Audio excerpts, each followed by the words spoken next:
بسم اللہ الرحمن الرحیم۔ السلام علیکم ورحمۃ اللہ وبرکاتہ۔ وسط سے 2 سال پہلے حارث بن ابی زرار کے ہاں ایک بیٹی نے جنم لیا۔ باپ نے اس کا نام برہ رکھا۔ بچی چندے آفتاب و چندے مہتاب تھی، جو ایک بار دیکھ لیتا پھر چہرے سے نظر نہ ہٹاتا، لہٰذا اس کی پرورش بڑے ناز و نام میں ہونے لگی۔ بنی مستلق کے سردار کی بیٹی جوں جوں بڑی ہو رہی تھی، اس کے حسن و خوبصورتی میں اور نکھار آتا جا رہا تھا۔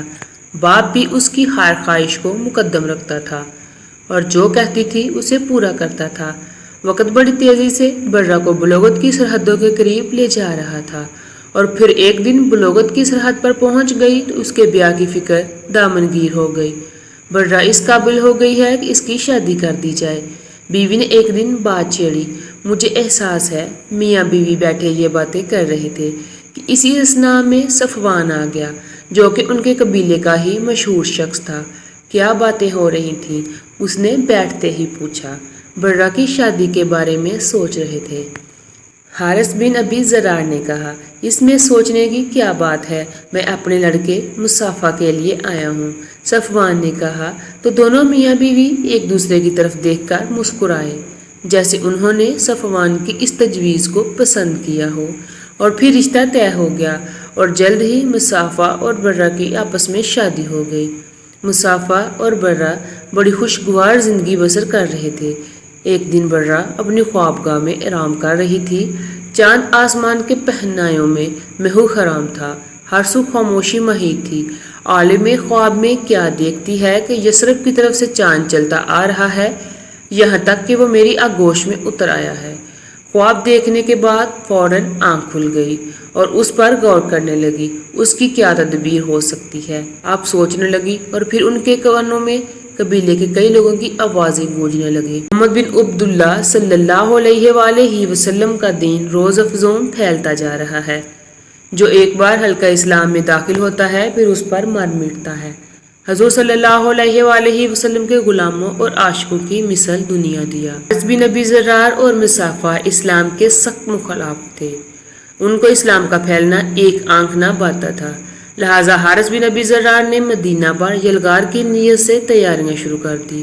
2 شعبان 5 ہجری کو اسلامی لشکر بنی مستلق کی طرف سے روانہ ہوا، جو مدینہ منورہ سے 9 منزل پر ہے۔ اس لشکر میں 1000 مجاہدین، مہاجرین کا جھنڈا حضرت صدیق اکبر اور انصار کا علم حضرت سعد بن عبادہ رضی اللہ تعالی عنہ کو عطا فرمایا۔ اس غزوہ میں حضور اکرم صلی اللہ علیہ وآلہ وسلم کے ہمراہ امہات المومنین حضرت عائشہ صدیقہ رضی اللہ تعالی عنہا اور حضرت ام سلمہ رضی اللہ تعالی عنہا بھی تھیں۔ ادھر حارث بن ابی زرار کو بھی اطلاع مل گئی تھی کہ اسلامی لشکر چل پڑا ہے، اور یہ بھی پتہ چل گیا تھا کہ اس کا جاسوس قتل کر دیا گیا تھا، جسے اس نے رسول اللہ صلی اللہ علیہ وسلم کی خبر لانے کے لیے بھیجا تھا۔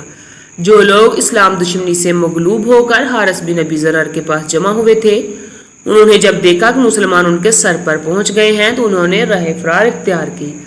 حارث نے بھی اسی میں عافیہ سمجھی کہ بھاگ جائیں، لیکن باقی اہل قبیلہ نے صف بندی کر لی اور مسلمانوں پر تیر برسانے شروع کر دیے۔ تھوڑی ہی دیر میں مشرکین کے قصبل نکل گئے۔ ان کے 10 لوگ جنگ میں مارے گئے، جن میں مصافہ، صفوان، برہ کا خامد بھی شامل تھا۔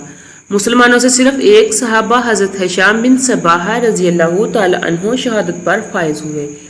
اس غزوے میں جو تاریخ میں غزوہ بنی مستلق یا مرسی مشہور ہے، 2000 اونٹ، 5000 بکریاں مال غنیمت میں ملی اور 200 گھروں کے 600 مرد، عورتیں اور بچے اسیر ہوئے، جن میں رئیس قبیلہ کی بیٹی برہ بھی شامل تھی۔ مال غنیمت کو مجاہدین میں بانٹ دیا گیا اور قیدیوں کو لوگوں میں تقسیم کر دیا گیا۔ برہ بنت حارث رضی اللہ تعالی عنہا حضرت ثابت بن قیس بن شماس رضی اللہ تعالی عنہ اور ان کے چچا زاد بھائی کے حصے میں آئی۔ آپ کی مکاتبہ بننے کے لیے تیار ہوں۔ برہ بنت حارث نے حضرت ثابت بن قیس رضی اللہ تعالی عنہ سے کہا، آپ مجھے 9 اوقیہ سونا دے دیں، میں آپ کو آزاد کر دوں گا۔ وہ سوچنے لگی، مجھے لوگوں سے مکاتب کی رقم مانگ کر ادا کر دینی چاہیے۔ مجھے سب سے پہلے رحمت مجسم صلی اللہ علیہ وآلہ وسلم کے در اقدس پر دستک دینی چاہیے، جہاں سے کبھی کوئی نامراد نہیں لوٹا۔ حضور اقدس صلی اللہ علیہ وآلہ وسلم اس وقت کہاں ملیں گے؟ برہ بنت حارث نے حضرت ثابت بن قیس رضی اللہ تعالیٰ عنہ سے دریافت کیا، حارث بن ابی ذرار جو غزوہ بنی مستلق کے وقت بھاگ گیا تھا، اسے جب پتا چلا کہ اس کی بیٹی کو کنیز بنا کر لے گئے ہیں تو اپنی بیٹی کے فدیہ میں چند اونٹ لے کر مدینے کی طرف چل پڑا۔ جب وہ اونٹ لے کر چلا تھا ان میں سے 2 اونٹ اسے بہت پسند تھے، لہٰذا اس نے وہ وادی عتیق کی گھاٹیوں میں سے ایک گھاٹی میں چھپا دیے اور باقی اونٹ لے کر رسول اللہ صلی اللہ علیہ وسلم کی خدمت اقدس میں پہنچا۔ جب وہ مدینہ منورہ پہنچا تو اسے سے پہلے اس کی بیٹی رحمت للعالمین صلی اللہ علیہ وسلم سے مدد کی درخواست کر چکی تھی۔ آپ باہر تشریف لائے تو حارث بن ابی ذرار نے عرض کی، میری بیٹی کنیز نہیں بن سکتی اور میری شان اس سے بالا تر ہے، میں اپنے قبیلے کا سردار اور رئیس عرب ہوں، آپ اس کو آزاد کر دے اور ظرف ہدیہ لے لے۔ وہ 2 اونٹ کہاں ہیں جو تم راستے میں چھپا آئے ہو؟ رسول اللہ صلی اللہ علیہ وسلم نے دریافت فرمایا اور اس گھاٹی کا نام بھی بتا دیا جہاں انہیں چھپایا تھا۔ آپ کو کس نے اطلاع دی؟ بے شک آپ رسول صلی اللہ علیہ وسلم ہیں، حارث بن ذرار نے کہا اور مسلمان ہو گیا۔ برہ بنت حارث جب آزاد ہوگی تو انہوں نے حضور صلی اللہ علیہ وآلہ وسلم کی خدمت عالیہ میں رہنے کو فوقیت دی اور والد کے ساتھ جانے سے انکار کر دیا۔ جب رسول اللہ صلی اللہ علیہ وسلم کو علم ہوا تو آپ صلی اللہ علیہ وسلم نے حارث بن ابی ذرار رضی اللہ تعالیٰ عنہ کو برہ سے نکاح کا پیغام بھیج دیا، جو انہوں نے بصدق خوشی قبول کر لیا۔ حضور اکرم صلی اللہ علیہ وسلم نے حضرت برہ رضی اللہ تعالیٰ عنہ کے قبیلے کے 40 غلام بھی آزاد کر دیے۔ آپ نے برہ کا نام بدل کر جویریہ رکھ دیا اور اس طرح حضرت جویریہ رضی اللہ تعالیٰ عنہ کا وہ خواب سچا ثابت ہوا جو انہوں نے کئی سال پہلے دیکھا تھا کہ یہ یثرب سے چلتا ہوا چاند ان کی آغوش میں آ گیا ہے، اور جو تعبیر انہوں نے اس وقت نکالی تھی وہی نکلی۔ برہ کا مطلب نیکی و احسان ہے، لیکن اس لفظ کے استعمال سے منفی معنی بھی نکلتے ہیں۔ وہ قول حضرت برہ عازب رضی اللہ تعالیٰ عنہ، حضور اکرم صلی اللہ علیہ وسلم اس نام کو مکروہ جانتے تھے اور اسی بنا پر برہ کا نام بدل کر جویریہ رضی اللہ تعالیٰ عنہ رکھ دیا گیا۔ جب لوگوں کو علم ہوا کہ آقا نامدار صلی اللہ علیہ وآلہ وسلم نے حضرت جویریہ بنت حارث رضی اللہ تعالیٰ عنہ سے شادی کر لی ہے تو لوگ بولے کیا رسول اللہ صلی اللہ علیہ وسلم کے سسرال والے غلام بنائے جائیں؟ ہرگز نہیں، یہ محبت کے منافی ہے۔ حضرت عائشہ صدیقہ رضی اللہ تعالیٰ عنہ فرماتی ہیں، میں نے کسی عورت کو جویریہ رضی اللہ تعالیٰ عنہ سے بڑھ کر اپنی قوم کے حق میں مبارک نہیں دیکھا۔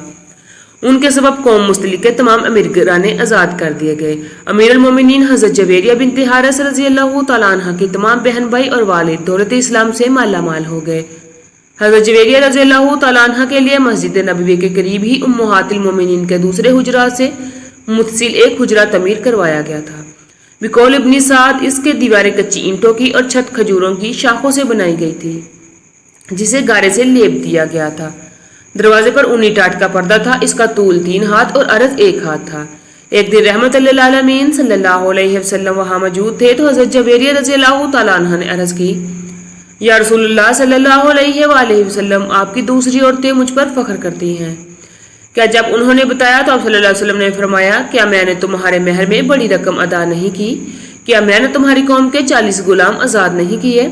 حضرت عائشہ صدیقہ رضی اللہ تعالیٰ عنہ فرماتی ہیں، یہ رضی اللہ تعالیٰ عنہ بڑی شیریں موضوع، اندام ملی اور صاحب حسن جمال عورت کو جو کوئی دیکھتا فریقتا ہو جاتا تھا۔ ظاہری حسن و جمال کے علاوہ آپ باطنی حسن سے بھی مالا مال تھیں، بڑی زاہدہ، راست باز، عبادت گزار، قناعت پسند، مجسمہ صبر و رضا، بردباد، حلیم، جود و سخا، انکساری، اثار و اخلاص اور ذکر و تلاوت میں یکتا تھی۔ سب خوبیاں رسول اللہ صلی اللہ علیہ وآلہ وسلم کی بدولت اور تعلق سے نکھر کر ابری تھی۔ اہل اسیر بیان کرتے ہیں کہ ایک دن حبیب خدا صلی اللہ علیہ وسلم نماز فجر کے بعد سیدھے حضرت جویریہ رضی اللہ تعالیٰ عنہ کے پاس سے باہر تشریف لائے تو اس وقت وہ اپنے مصلے پر بیٹھی مشغول عبادت تھی۔ صلی اللہ علیہ وآلہ وسلم چاشت کے وقت ان کے پاس تشریف لائے تو ان کو مصلے پر بیٹھے پایا تو فرمایا، جب سے باہر گیا ہوں اس وقت سے تم اسی جگہ یوں ہی بیٹھی ہو؟ عرض کی، جی۔ رسول اللہ صلی اللہ علیہ وسلم نے زوجہ محترمہ کی بات سنی تو ارشاد فرمایا، جس وقت سے میں تمہارے پاس سے گیا ہوں اب تک 4 کلمے میں نے پڑھے ہیں، اگر ان کو ان کے ساتھ موازنہ کیا جائے جو تم نے اب تک پڑھے ہیں تو یقیناً 4 کلمے وزنی ہوں گے۔ میرے ماں باپ آپ صلی اللہ علیہ وآلہ وسلم پر قربان، وہ کون سے کلمات ہیں؟ اللہ کے حبیب صلی اللہ علیہ وآلہ وسلم نے ارشاد فرمایا، وہ کلمات یہ ہیں، سبحان اللہ عدد ما خلق، سبحان اللہ رضا نفس، سبحان اللہ نیت عرش، سبحان اللہ مداد و کلمات۔ بتانے کا مقصد یہ تھا کہ اپنے ذکر میں ان کلمات کو بھی شامل کر لیں۔ حضرت جویریہ بنت حارث رضی اللہ تعالیٰ عنہ روحانی بلیدگی تزکیہ نفس کی خاطر نفلی روزے کا اہتمام فرماتی، خاص طور پر جمعہ کا روزہ رکھتی تھی۔ ایک دن جمعہ کے دن حضور اکرم ان کے ہاں تشریف لے گئے۔ اس دن ان کا روزہ تھا۔ پوچھا گزشتہ کا روزہ رکھا تھا؟ نہیں یا رسول اللہ صلی اللہ علیہ وسلم، انہوں نے جواب دیا۔ کہ آنے والے کل کو روزہ رکھنے کا ارادہ ہے؟ رسول اللہ صلی اللہ علیہ وسلم نے دریافت کیا، جی ارادہ تو نہیں ہے۔ حضرت جویریہ رضی اللہ تعالیٰ نے عرض کیا، سنا تو فرمایا افطار کر دو۔ حکم کی دیر تھی کہ انہوں نے روزہ افطار کر لیا۔ اس سے امت کے تعلیم مقصود تھی، کسی خاص دن کو نفلی روزے کے لیے مخصوص نہیں کر لینا چاہیے تاکہ یہود و نصاری کے ساتھ مشابہت نہ موجب ہو جائے، کیونکہ وہ معین دن کی تعظیم کرتے ہیں۔ یہ معین دن ہفتہ اور اتوار ہے، نیز روز جمعہ عید ہے، جیسا کہ حدیث پاک میں وارد ہوا ہے، لہٰذا اس دن روزہ رکھنا مناسب نہ ہوگا۔ ام المومنین جویریہ بنت حارث رضی اللہ تعالیٰ عنہ حضور اکرم صلی اللہ علیہ وآلہ وسلم کی زوجیت کے نور و نہکت سے بھرپور فضاؤں سے بے مثل زندگی گزار رہی تھی۔ وہم گمان بھی نہیں تھا کہ یہ حسین خوشگوار زندگی صرف 6 سال پر محیط ہے اور اس کے بعد وہ بیوگی کی جدائی کا داغ دے کر اپنے رفیق اعلیٰ کے پاس تشریف لے جائیں۔ جب رسالت مآب صلی اللہ علیہ وآلہ وسلم نے وصال فرمایا تو دنیا اندھیر ہو گئی۔ یقین نہیں آتا تھا کہ آنکھیں جو دیکھ رہی ہیں وہ حقیقت، دل میں ہول اٹھتا تھا۔ آنکھوں سے اشک رہا تھے لیکن لبوں پہ یہ الفاظ تھے، اے باری تعالیٰ تو جس حال میں رکھے مجھے، میں ویسے ہی راضی ہوں، مجھے حوصلہ عطا فرما۔ اس وقت ان کی عمر 26 سال تھی۔ زندگی کی طویل راہیں سامنے پھیلی ہوئی تھی۔ تھوڑے ہی فاصلے پر حجرہ عائشہ صدیقہ رضی اللہ تعالیٰ عنہ میں محبت کرنے والا شوہر، اللہ کا محبوب رحمت للعالمین اور خاتم النبیین صلی اللہ علیہ وآلہ وسلم عبدی نیند آرام فرما رہے تھے۔ جب فراق و جدائی کی طلب کرتے تھی اور ملاقات کو دل چاہتا تو ام المومنین سیدہ حضرت جویریہ رضی اللہ تعالیٰ عنہ اپنے حجرے سے نکل کر حجرہ عائشہ صدیقہ رضی اللہ تعالیٰ عنہ تشریف لے جاتی، سلام عرض کرتی، قدموں میں بیٹھ جاتی، بے اختیار آنکھوں میں آنسو کے ستارے جل ملاتے، دل میں باتیں کرنے لگتی، یوں احساس ہوتا جیسے محبوب رب محبوب صلی اللہ علیہ وآلہ وسلم قریب بیٹھے باتیں سن رہے ہوں۔ دل تو نہیں چاہتا تھا لیکن بادل خواستہ وہاں سے اٹھنا پڑتا اور پھر اپنے حجرے میں تشریف لے جاتی، یاد الہی میں مصروف ہو جاتی۔ حالات کچھ بھی تھے لیکن امہات المومنین صلی اللہ علیہ وآلہ وسلم جو موجود تھی ان کی بھی درجہ اولا عزت و تکریم کی گئی، ان کی ضروریات کا دھیان رکھا گیا، ان سے رہنمائی حاصل کی گئی۔ ہر خلیفہ کی یہ خواہش رہی کہ ان کو کوئی تکلیف نہ پہنچے۔ حضرت امیر معاویہ رضی اللہ تعالیٰ عنہ امہات المومنین رضی اللہ تعالیٰ عنہ کے حرمت و باعث افتخار اور سعادت سمجھتے تھے۔ انہوں نے حضرت سیدنا جویریہ رضی اللہ تعالیٰ عنہ کا سالانہ وظیفہ 12,000 مقرر کر رکھا تھا اور اس کے علاوہ بھی تحائف ارسال کرتے رہتے تھے۔ حضور اکرم صلی اللہ علیہ وآلہ وسلم سے سیدہ حضرت جویریہ رضی اللہ تعالیٰ عنہ کو جدا ہوئے 35 سال ہو گئے۔ اس وقت ان کی عمر 71 سال تھی۔ یہ ربیع الاول 56 ہجری کا واقعہ ہے۔ سوچ رہی ہوں کہ اس مہینے میں آقا نامدار صلی اللہ علیہ وسلم سے جدا ہوئی۔ یہاں پر پہنچ کر ان کی سوچیں گہری ہو گئیں۔